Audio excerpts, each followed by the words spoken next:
الحمد لله رب العالمين والعاقبة للمتقين ولا عدوان إلا على الظالمين والصلاة والسلام على أشرف الأنبياء والمرسلين نبينا محمد وعلى آله وصحبه أجمعين سلام الله عليكم ورحمة الله وبركاته. Bienvenue à vous, toujours dans cette 48e leçon intitulée Tahrim Ta'liq al-Huruz wa Tamaim wa Tiwala.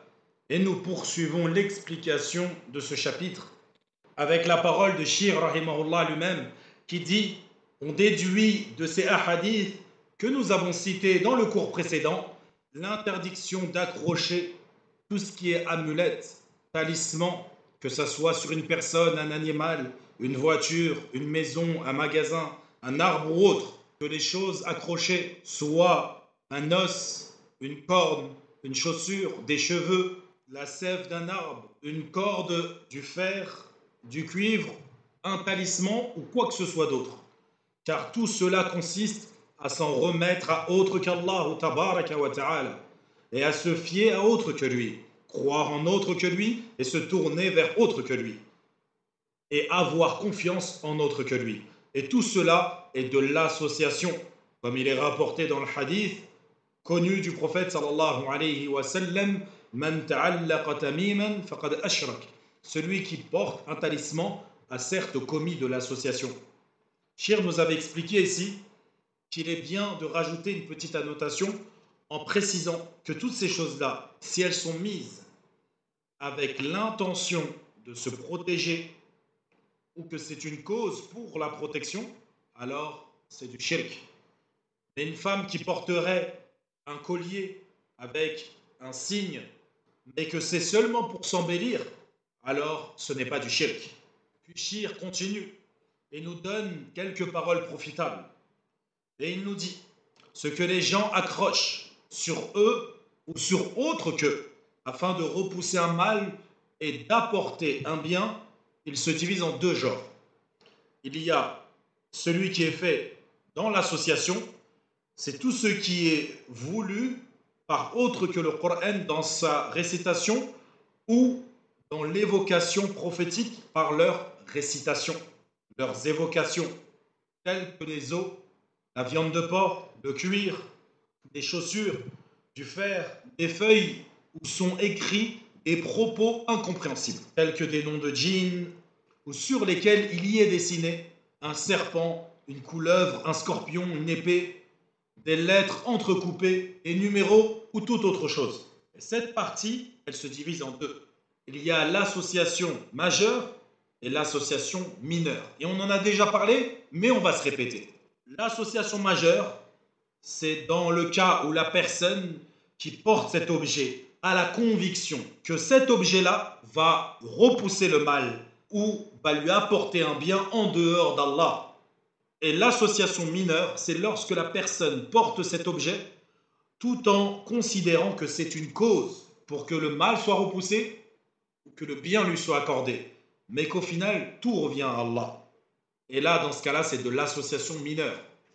Quant au deuxième genre, donc nous avons évoqué le premier qui est le shirk, le deuxième, c'est de l'innovation. Quand est-ce que ça devient de l'innovation? C'est lorsque ce qu'il a écrit, ce qu'il fait, ce sont des versets du Coran ou des invocations prophétiques. Mais au lieu de les réciter, il va les écrire sur une feuille qu'il va accrocher sur lui ou qu'il va mettre un Coran en dessous de son lit ou une partie, où il va mettre un verset ou deux dans un endroit sans même le réciter. Ceci est une innovation. C'est également parfois du shirk mineur.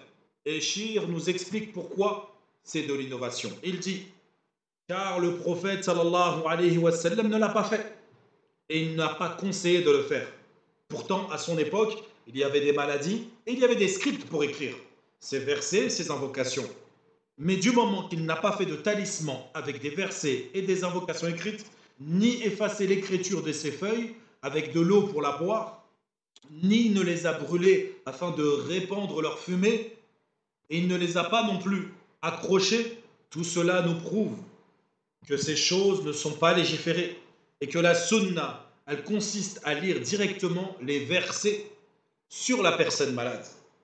Peut-être certains d'entre vous vont penser et vont se dire, mais j'ai déjà vu un shir ou une personne, un imam, écrire avec du za'afaran sur une feuille, puis la tremper dans l'eau et demander au malade de la boire. Sachez que certains pensent que c'est légiféré, mais il n'y a aucune preuve à cela. Et comme vous le savez, tout ce qui est de l'ordre de l'adoration, il y a une règle.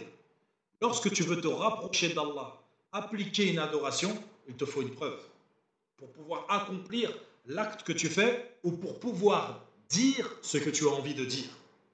Al-Muhim, Allahu Ta'ala a'la wa a'lam.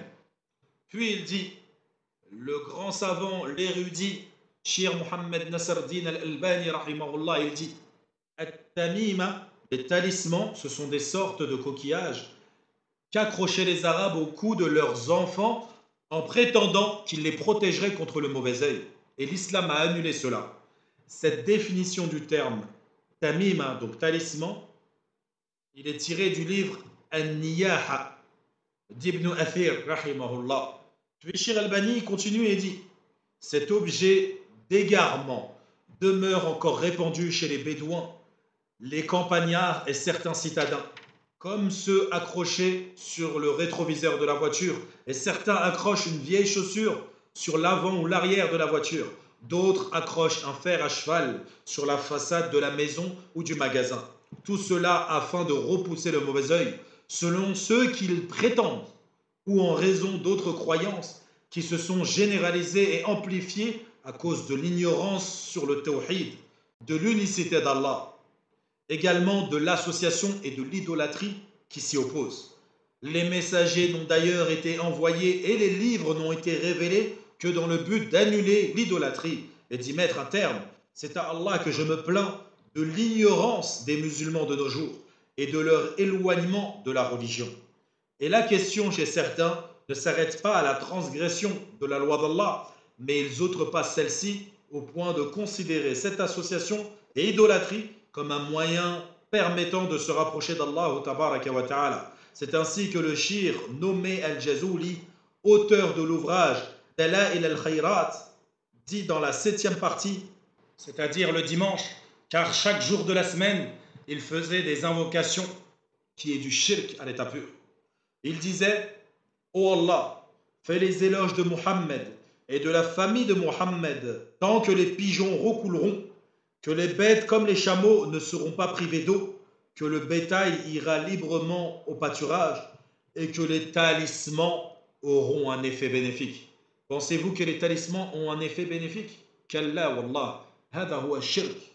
Et l'explication qu'a donnée le commentateur du livre, Dala'il al-Khayrat, il dit, At-Tamaim, c'est le pluriel de Tamima, comme étant des feuilles sur lesquelles sont écrits des noms ou versets qui s'accrochent ensuite. Par exemple, sur la tête afin d'apporter la bénédiction.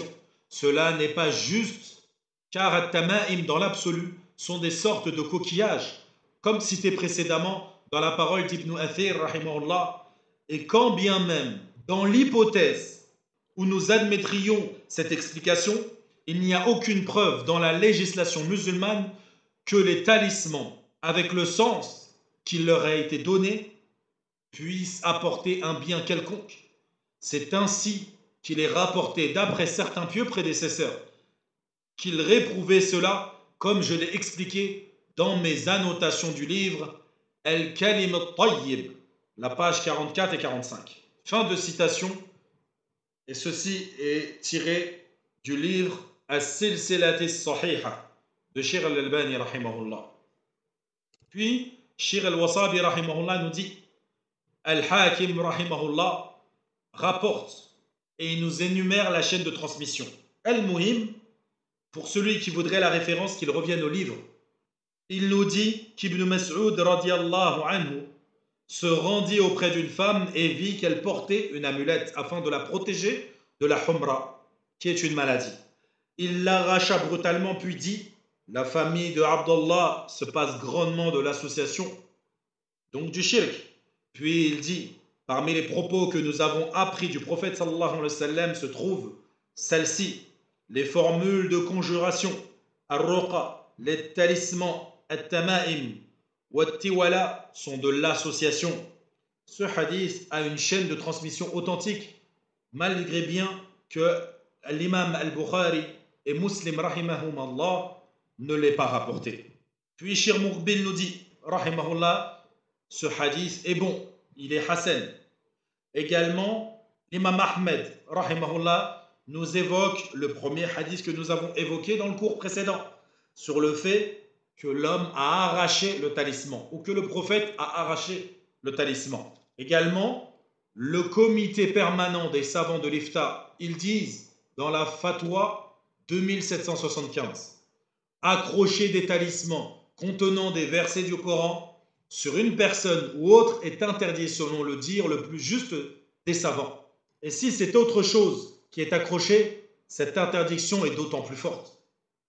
Le statut du jugement religieux diffère en fonction de l'intention de la personne. Cela peut être de l'association majeure si la personne a la conviction que ces amulettes agissent indépendamment d'Allah. Et cela peut être de l'association mineure ou bien une innovation ou un péché en deçà de cela. Mais dans tous les cas, il n'est pas permis de le faire, ni d'imiter celui qui le fait. Qu'il les accroche. Wabillahi tawfiq. وصلى الله على نبينا محمد وعلى آله وصحبه وسلم. Fin de citation.